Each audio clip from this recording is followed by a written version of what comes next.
When we're talking about a collection lawsuit, a lot of times we mention something called a judgment. We may talk about, hey, watch out for a default judgment. Don't agree to a consent judgment. You have to wonder about a summary judgment, or there might be a judgment at the end of a trial.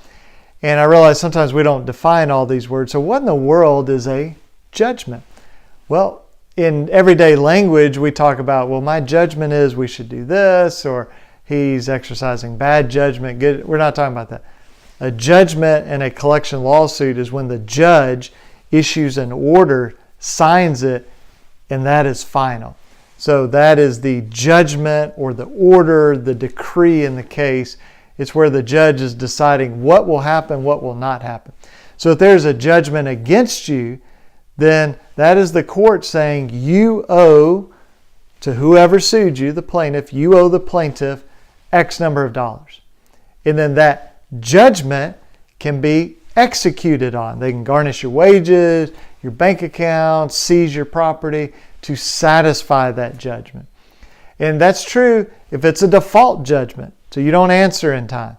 It's a consent judgment. You agree, for some reason, you agree to a judgment. That'd be a consent judgment.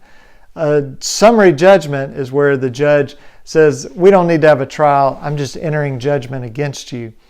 Or a judgment at trial. It doesn't matter how the judgment gets there, it's the judgment that matters. And then there are all these consequences. Now, there can be good consequences if you win.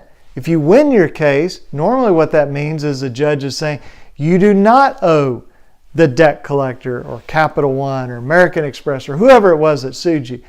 In the court's judgment, the order, the decree, you have been determined to not owe that debt.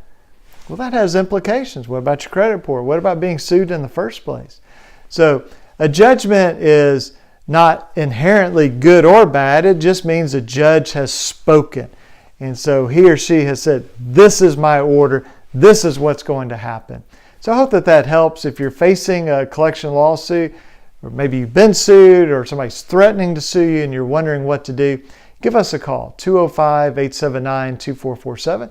Or you can reach us at alabamaconsumer.com. We'll be happy to help you walk through your 5 options, think about what's best, what's worst for you, and then ultimately you make the decision that is in your best interest. So thanks for watching this video, and we'll talk to you soon.